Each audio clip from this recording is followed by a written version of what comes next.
the whole conception of nature is as a self-regulating, self-governing, indeed democratic organism. But it has a totality. It all goes together, and this totality is the Tao. When we speak in Taoism of following the course of nature, following the way, what it means is more like this: doing things in accordance with the grain. It doesn't mean you don't cut wood, but it means that you cut wood along the lines where wood is most easy to cut. And you interact with other people along lines which are the most genial.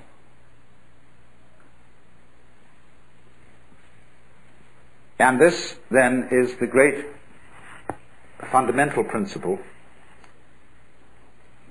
which is called Wu Wei. Not to force anything. I think that's the best translation. It's often called not doing, not acting, not interfering, but not to force seems to me to hit the nail on the head. Like, don't ever force a lock, or you bend the key or break the lock. You jiggle until it revolves. So Wu Wei is always to act in accordance with the pattern of things as they exist. Don't impose on any situation a kind of interference that is not really in accordance with the situation. It would be better to do nothing than to interfere without knowing the system of relations that exists. It's terribly important, then, to have this feeling of the interdependence of every form of life upon every other form of life. How we, for example, cultivate animals that we eat, look after them and build them up, and see that they breed in reasonable quantities. We don't do it too well, as a matter of fact, especially troubles are arising about supplies of fish in the ocean, all sorts of things. But you have to see that life, that the so-called conflict of various species with each other is not actually a competition. It's a very strange system of interrelationship, of things feeding on each other and cultivating each other at the same time. The idea of the friendly enemy, the necessary adversary, who is part of you. You have conflicts going on in your own body. All kinds of microorganisms are eating each other up. And if that wasn't happening, you wouldn't be healthy. So all those interrelationships, whether they appear to be friendly relationships as between bees and flowers, or conflicting relationships as between birds and worms, they are actually forms of cooperation. And that is mutual arising. You have to understand this as the basis, apply this, not forcing anything, and you get spontaneity. A life which is so of itself, which is natural, which is not forced, which is not unduly self-conscious. Now, another term that is important, although I'm not aware that this word occurs in Lao Tzu's book, it's found in greater use at a much later time in Chinese thought, in a philosophy that is called Neo-Confucian, and it's also used in Buddhism. But it is a very useful word for understanding the sort of order that all this constitutes. It's the word Li, and this means originally the markings in jade, or perhaps the grain in wood or the fiber in muscle. It is translated nowadays in most dictionaries as reason or principle, but this isn't a very good translation. Joseph Needham suggested that organic pattern was an ideal translation for this word.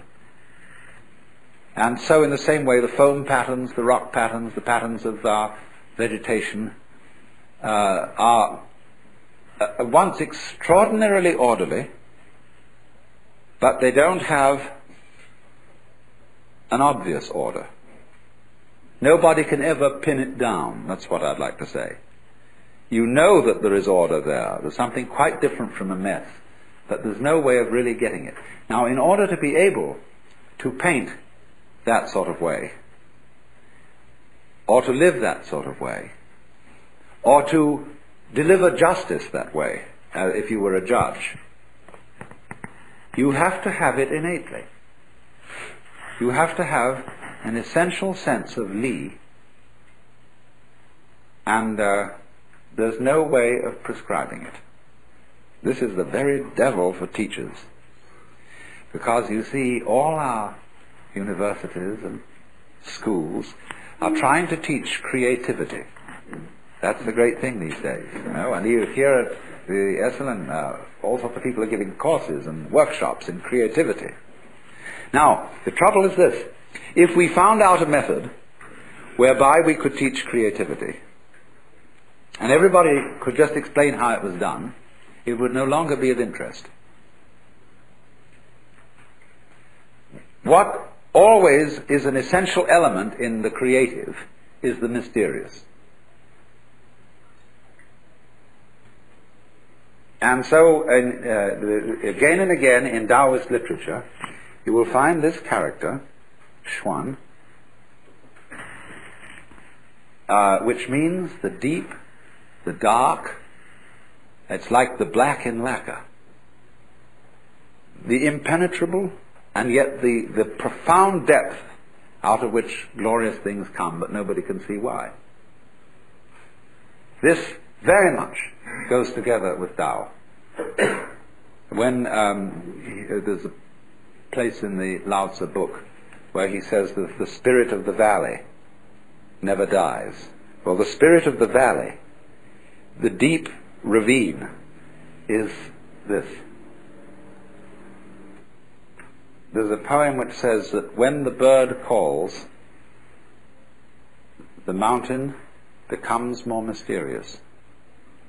You imagine, for example, you're in a mountain valley and everything is very silent, and suddenly a crow squawks somewhere. You don't know where that crow is, and that little sound emphasizes the silence. Silence becomes deeper and deeper. Well, this word is used for the kind of mysteriousness which that bird's call creates.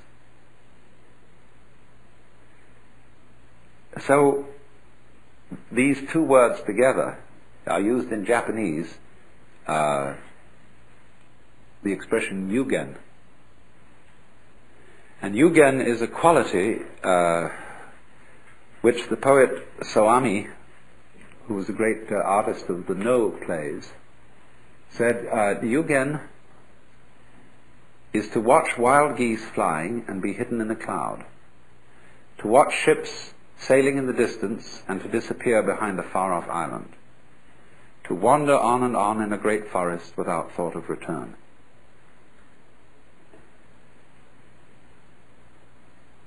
Now, all those things have in them, you see, an element of mystery. There's a Chinese poem which puts it this way. It is a poem written by a man who has gone to find a sage in the mountains. And the sage has a little hut at the foot of the mountain and a boy there who is his servant. I asked the boy beneath the pines. He said, the master's gone alone, herb gathering somewhere on the mount, cloud hidden, whereabouts unknown. And this also creates the mood of yugen.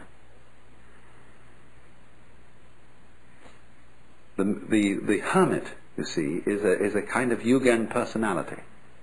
He's a very valuable person and a very wise person, but nobody knows where he is.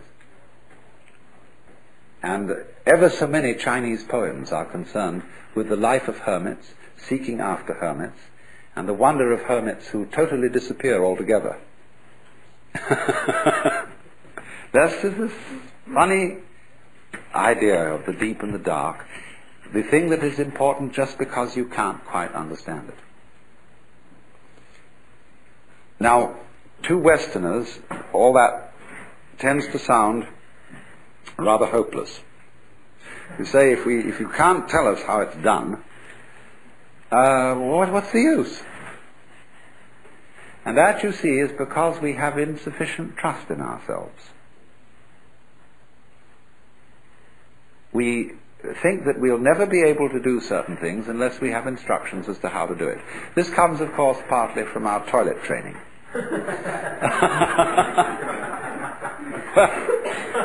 Mama gets anxious that it won't happen and starts making commandments about it. And then you have to have courses. And one of the funniest stories I heard was somebody was in a hotel in Europe, in England somewhere, and was going downstairs, and suddenly there was a room, where they have committee meeting rooms, and there were a whole chorus of people saying, "We haven't today, but we will tomorrow. We haven't today, but we will tomorrow." I said, "What on earth is that?" Oh, somebody said, "That is Dr. Coué's constipation class."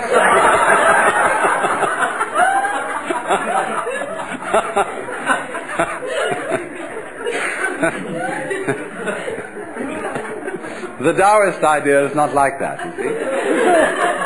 Let it happen. It will. Trust in yourself, because your own organism fulfills these things spontaneously.